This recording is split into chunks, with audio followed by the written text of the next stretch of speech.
நேரம் 6 மணி. இலங்கை ஒலிபரப்பு கூட்டுத்தாபனம் செய்திகள். செய்தி ஆசிரியர் ஃபஸ்ஹான் நவாஸ். வாசிப்பவர் தயாளினி காயாம்பு. முதலில் தலைப்புச் செய்திகள். கைத்தொழிலாளர்களுக்கு உதவுவதற்கான வங்கி ஒன்று ஸ்தாபிக்கப்பட உள்ளது. நாட்டின் 90% மாணவர்களுக்கு சொத்து வரி பொருந்தாது என தகவல். பேதங்கள் இன்றி மாவட்ட அபிவிருத்திக்கான நிதி ஒதுக்கீடு.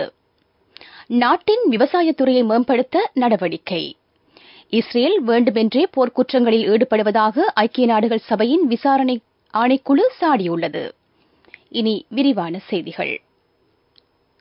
நாட்டின் கைத்தொழிலாளர்களுக்கு தேவையான நிதி உதவியை வழங்குவதற்கென புதிய வங்கி ஒன்று ஏற்படுத்தப்படும் என்று ஜனாதிபதி ரணில் விக்ரமசிங்க தெரிவித்துள்ளார்.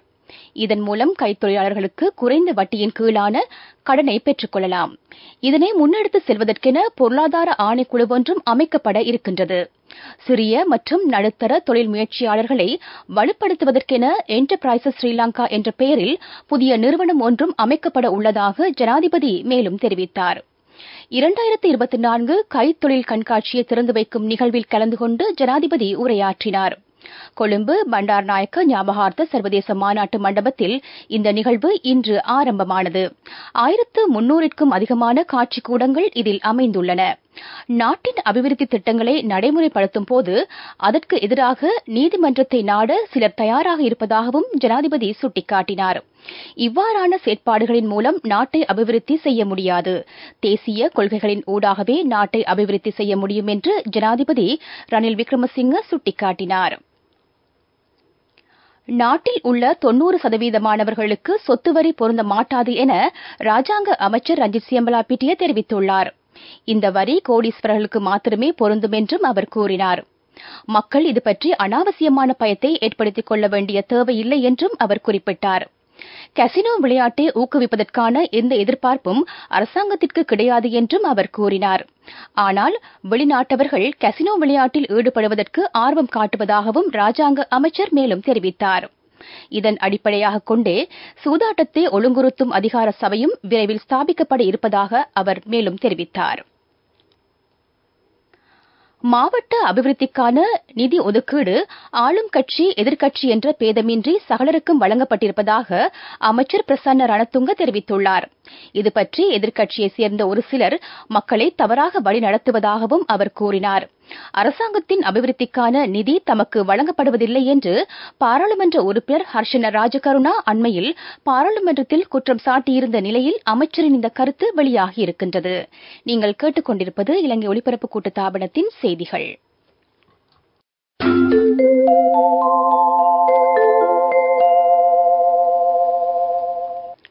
இலங்கையர்களுக்கு வெளிநாடுகளில் தொழில் புரிவதற்கான பல்வேறு வாய்ப்புகள் காணப்படுவதாக இலங்கை வெளிநாட்டு வேலைவாய்ப்பு பணியகம் அறிவித்துள்ளது.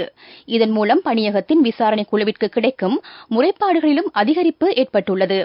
இந்த நடவடிக்கைகளை விரிவான முறையில் மேற்கொள்ளவும் நடவடிக்கை எடுக்கப்பட்டுள்ளதாக பணியகம் சுட்டிக்காட்டியுள்ளது. பணியகத்தின் பத்திரமுள்ள பிரதான அலுவலகத்திற்கு மேலதிகமாக ரத்தினபுரி, தங்காலை, குருநாகல், கண்டி ஆகிய அலுவலகங்களிலும் வெளிநாட்டு வேலைவாய்ப்பு பற்றிய முறைப்பாடுகள் கிடைத்து வருகின்றன. சட்டவிரோதமான முறையில் செயற்பட்டுள்ள முகவர் நிலையங்களுக்கு எதிராக வழக்கு தாக்கல் செய்யப்பட்டிருக்கிறது. அமைச்சர் மனுஷ நாணயக்காரவின் வழிகாட்டலின் கீழ் இந்த வேலை திட்டங்கள் நடைமுறைப்படுத்தப்படுகின்றமை குறிப்பிடத்தக்கது. இலங்கை, மாலைத்தீவு, நேபாளம் ஆகிய நாடுகளுக்கான வதிவிட பணிப்பாளராக டேவிட் சிட்ஸ்லன் நியமிக்கப்பட்டுள்ளார். அடுத்த மாதம் 1ஆம் தேதி முதல் உரிய நாடுகளுக்கான கடமைகளை இவர் மேற்கொள்ள உள்ளார். பொருளாதார நிபுணரான இவர் பல்வேறு நாடுகளிலும் பணியாற்றிய அனுபவத்தை கொண்டவராவார்.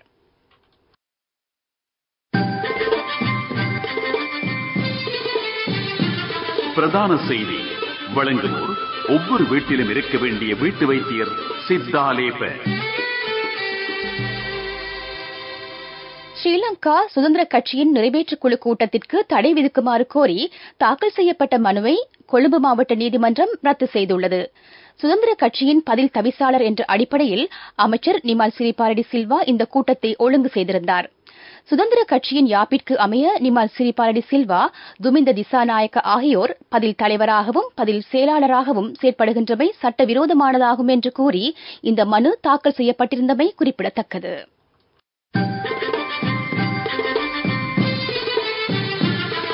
பிரதான செய்தி. வழங்கியோர் ஒவ்வொரு வீட்டிலும் இருக்க வேண்டிய வீட்டு வைத்தியர் சித்தாலேபன். உங்கள் கவனத்திற்கு கொழும்பு கண்டி பிரதான நகரங்களுக்கு இடையில் அமைந்துள்ள நிட்டம்புவ நகரின் பிரதான பஸ் தரிப்பு நிலையம் மோசமான நிலையில் காணப்படுவதாக பயணிகள் தெரிவித்துள்ளார்கள். மழை காலங்களில் பஸ் தரிப்பு நிலைய வளாக வீதி நீரில் மூழ்குவதாகவும் அவர்கள் கூறுகின்றார்கள். இதுபற்றி உரிய அதிகாரிகள் கவனம் செலுத்த வேண்டும் என்பது மக்களின் கோரிக்கையாகும்.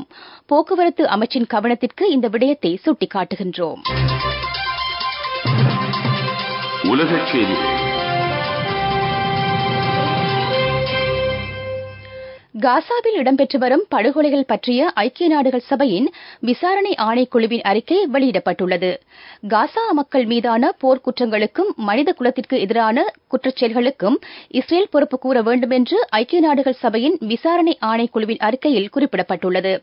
இந்த அறிக்கையை தயாரிப்பதற்கு இஸ்ரேல் எந்தவிதமான ஒத்துழைப்பையும் வழங்கவில்லை என்று ஐக்கிய நாடுகள் சபைக்கான பலஸ்தீன தூதுவர் குற்றம் சாட்டியுள்ளார். காசா மக்கள் மீதான தாக்குதல் வேண்டுமென்றே இஸ்ரேல் படையினரால் மேற்கொள்ளப்பட்டதாகும் என்று விசாரணை ஆணைக்குழுவின் தலைவர் நவநீதன் பிள்ளை தெரிவித்துள்ளார். இஸ்ரேல் அதிகாரிகள் காசாவில் இடம்பெறும் போர்க்குற்றத்திற்கு பொறுப்பு கூற வேண்டும் என்றும் ஆணைக்குழுவின் அறிக்கையில் வலியுறுத்தப்பட்டுள்ளது. அபிவிருத்தி செய்திகள். நாட்டின் விவசாயத்துறையை அபிவிருத்தி செய்ய தேவையான நடவடிக்கைகள் எடுக்கப்பட்டுள்ளதாக அமைச்சர் மஹிந்த அமரவீர தெரிவித்துள்ளார். ஏற்றுமதி பொருளாதாரத்தை உருவாக்கும் நோக்கில் அரசாங்கம் பல்வேறு வேலைத்திட்டங்களை நடைமுறைப்படுத்துவதாகவும் அவர் சுட்டிக்காட்டியுள்ளார். நெல் உற்பத்தியை மேம்படுத்த தேவையான நடவடிக்கைகளும் மேற்கொள்ளப்படும் என்று அமைச்சர் மேலும் தெரிவித்துள்ளார். விளையாட்டுச் செய்திகள். உலகக்கிண்ண T20 கிரிக்கெட் தொடரில் சிறந்த முறையில் விளையாட முடியவில்லை என்று இலங்கை அணியின் தலைவர் வனிந்து ஹசரங்க தெரிவித்துள்ளார். இதனால் போட்டிகளில் வெற்றி பெற முடியாத நிலை ஏற்பட்டதாகவும் அவர் கூறினார். அணியில் காணப்பட்ட குறைபாடுகளை நீக்கி சிறந்த முறையில் மீண்டும் விளையாட எதிர்பார்த்திருப்பதாகவும் அவர் கூறினார். அமெரிக்காவில் இருந்து நாடு திரும்பியதன் பின்னர் அவர் இதுபற்றி கருத்து வெளியிட்டார். வர்த்தக செய்தி. அனுசரணை. பட்டதாரியாகும் போது, திருமணத்தின் போது, குழந்தை பிறப்பின் போது மற்றும் 25வது திருமண ஆண்டு நிறைவின் போது 50,000 ரூபாய் வரை விசேட அனுகூலங்கள். மாதாந்தம் 12,500 ரூபாய் வீதம் சேமித்திடும் ஸ்ரீ சேவிங்ஸ் சாம்பியன்களுக்கு மேலும் பணப்பரிசுகள். ரத்தினபுரி மாணிக்கக்கல் மற்றும் ஆபரணங்கள் கண்காட்சி இம்மாதம் 29ஆம் தேதி ஆரம்பமாக உள்ளது. 3 நாட்களுக்கு இந்த கண்காட்சி இடம்பெற இருக்கின்றது. பெல்மடுள்ள சில்வர் ரே ஹோட்டலில் இந்த கண்காட்சி இடம்பெற உள்ளது. உள்நாட்டு வெளிநாட்டு முதலீட்டாளர்களும் வர்த்தகர்களும் இந்த கண்காட்சியில் பங்கேற்க இருக்கின்றார்கள். இலங்கை மாணிக்கக்கல் மற்றும் ஆபரணங்கள் அதிகார சபை இந்த கண்காட்சியை ஒழுங்கு செய்துள்ளது. பட்டதாரியாகும் போது, திருமணத்தின் போது, குழந்தை பிறப்பின் போது மற்றும் 25வது திருமண ஆண்டு நிறைவின் போது 50,000 ரூபாய் வரை விசேட அனுகூலங்கள். மாதாந்தம் 12,500 ரூபாய் வீதம் சேமித்திடும் ஸ்ரீ சேவிங்ஸ் சாம்பியன்களுக்கு மேலும் பணப்பரிசுகள். பொருளாதார செய்திகள். அனுசரணை. அவசரத்தில் அங்கும் இங்கும் வைக்க வேண்டாம் தங்கமே. இப்போது தங்கப்போனுக்கு அதிகூடிய முற்படம். அலையுங்கள் 0115-880-400. LOLC ரான்சவி தங்க கடன் சேவை. பாதுகாப்பாக வைத்திருக்கும் நகைகளை அவசர தேவைக்கு வைக்கவிட. நாட்டின் தேயிலை ஏற்றுமதி அதிகரித்திருப்பதாக போப்ஸ் அண்ட் வாக்கர்ஸ் தரகு நிறுவனம் அறிவித்துள்ளது. இந்த வருடத்தின் முதல் 5 மாதங்களில் 98 மில்லியன் கிலோகிராம்களுக்கு அதிகமான தேயிலை ஏற்றுமதி செய்யப்பட்டிருக்கின்றது. இந்த காலப்பகுதியில் ஈராக்கிற்கு ஆக கூடுதலான தேயிலை ஏற்றுமதி செய்யப்பட்டதாக போப்ஸ் அண்ட் வாக்கர்ஸ் தரகு நிறுவனம் வெளியிட்டுள்ள அறிக்கையில் குறிப்பிடப்பட்டுள்ளது.